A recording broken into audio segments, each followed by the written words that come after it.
আজ করব 1 কাপ সুজি দিয়ে দুর্দান্ত কেক রেসিপি। আর তার মধ্যে আমি দিয়েছি অসময়ের একটা আম। তো আম আর সুজির অসম্ভব লোভনীয় কেক রেসিপিটি একবার হলেও দেখে নাও। আর আমি সুস্মিতা, আমার রান্নাঘরে তোমাদের সকলকে স্বাগত। আর যদি এই চ্যানেলে নতুন বন্ধু হয়ে থাকো তো চ্যানেলটিকে অবশ্যই সাবস্ক্রাইব করে দিয়ে পাশে থাকো। আর এখানে আমি নিয়েছি 1 বাটি মতো সুজি, মানে ওই মেজারমেন্ট কাপ হিসাব করলে 1 কাপ মতোই হবে। আর ওই বাটিরই হাফ বাটিরও কম দিয়ে দিলাম চিনি। যেহেতু বললাম একটা আম দেবো, সেহেতু চিনির পরিমাণটা কম দিলাম। আর চিনিটা তোমরা তোমাদের পছন্দ অনুযায়ী দেবে। 2টো এলাচ ফাটিয়ে বীজটাকে দিয়ে দিলাম ফ্লেভারের জন্য, চাইলে এটাকে অ্যাভয়েড করতেই পারো। এবার দেখো চিনিটাকে বেশ ভালোভাবে, চিনি আর সুজিটাকে গুঁড়ো করে নিয়েছি। তোমরা চাইলে এটা আলাদা আলাদাভাবে গুঁড়ো করতে পারো, কিংবা চিনিটাকে গুঁড়ো নাও করতে পারো, কিন্তু সুজিটা কিন্তু একটু গুঁড়ো করে নেবে অবশ্যই। এবার একটা চালনির মধ্যে ঢেলে দেখো বেশ ভালোভাবে ছেঁকে নিলাম। যদি কিছু থাকে দানা দানা সেটা কিন্তু বেরিয়ে যাবে।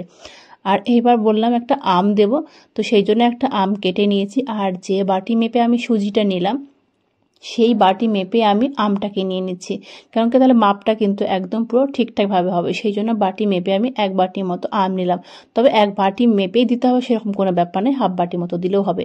এবার মিক্সার জারের মধ্যে আমি সেই আমটাকে নিয়ে নিচ্ছি। আমটা চাইলে একটা হ্যান্ড গ্রেটারের সাহায্যেও কিন্তু গ্রেট করে নেওয়া যেতে পারে। এবার হাফ কাপ মতো, মানে ওই বাটি হাফ বাটি মতো দুধ, মানে মালাই দুধটা আমি দিয়ে দিলাম।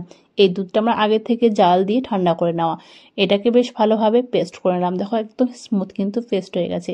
এবার সুজি আর চিনির গুঁড়োর মধ্যে সেই আমের পেস্টটাকে দিয়ে দিলাম। আর এবার মিক্সার জারটা একটু সামান্য জল দিয়ে, মানে 1 টেবিল চামচ মতো জল দিয়ে এটাকে ধুয়ে আবার দিয়ে দিলাম। সব কিছু বেশ ভালোভাবে মিশিয়ে নিতে হবে। ভাবছো হয়তো অনেকটা পাতলা হয়ে গেছে, হ্যাঁ অনেকটাই পাতলা হয়ে গেছে, কিন্তু সেটা ভয় পাওয়ার কোনো কারণ নেই। যেহেতু সুজি আছে, সুজিটা অনেকটাই ফুলবে। বেশ ভালোভাবে মিশিয়ে এটা ঢেকে রাখবো 10 থেকে 15 মিনিটের জন্য, তাহলে কিন্তু অনেকটাই দেখবে ফুলে যাবে, এতটাও কিন্তু পাতলা থাকবে না। আর আমি এই অ্যালুমিনিয়ামের যে কেক টিনের পাত্রটা নিয়েছি, আমি এটাতেই হচ্ছে কেকটা বানাবো। তেল দিয়ে 1 চামচ মতো তেল দিয়ে পুরো চারদিকে তেলটা লাগিয়ে নিলাম। এবার এর মধ্যে দিয়ে দিলাম বাটার পেপার। তোমরা চাইলে এটা বাটার পেপারটা স্কিপ করতেই পারো, বাটার পেপার ছাড়াও কিন্তু তৈরি হবে। শুধু তেল দিয়ে ওপরে একটু দিয়ে দেবে ময়দা, ব্যাস ময়দা দিয়ে চারদিকে একটু ঘুরিয়ে দিলে কিন্তু তৈরি হবে। কিছু ড্রাই ফ্রুটস নিলাম, আমন্ড, পেস্তা, কিশমিশ সবগুলোই কুচো কুচো করে কেটে নিচ্ছি। ড্রাই ফ্রুটসগুলো তোমরা তোমাদের পছন্দ অনুযায়ী নেবে। আর এদিকে একটা সসপ্যান বসিয়ে দিয়েছি, এখানে দিয়ে দিলাম নুন।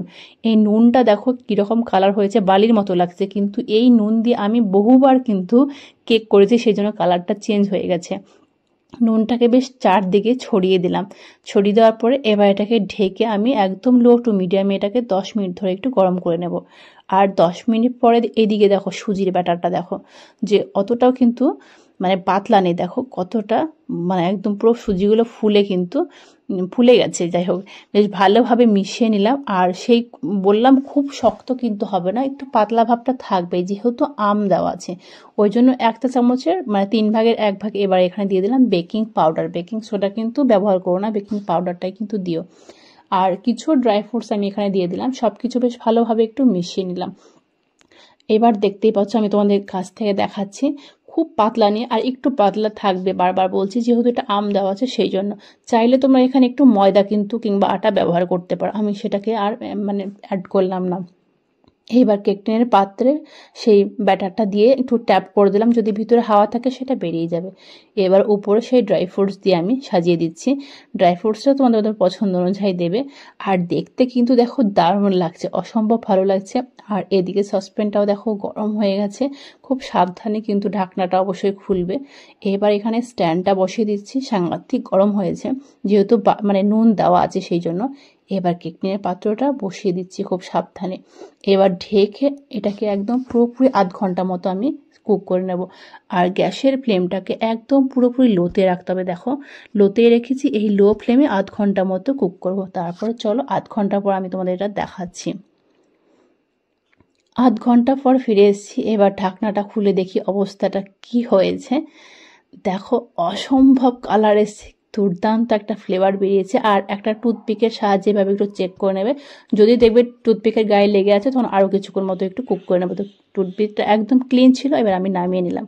আর এটা ঠান্ডাও হয়ে গেছে। আর চারদিকের যে বাটার পেপারটা সেটা আমি প্রথমে তুলে দিলাম। আর এইবার ওপরে দিয়ে দেবো একটা প্লেট দিয়ে এটাকে উল্টে দিচ্ছি। আর উল্টে দেওয়ার সঙ্গে সঙ্গে এটা আলাদাভাবে কিন্তু ট্যাপ করার কোনো দরকার নেই, এটা উঠিয়ে নিচ্ছি। দেখো অসম্ভব ভালো একটা কালার এসছে। আর এইবার আমি বাটার পেপারটা তুলে দিচ্ছি।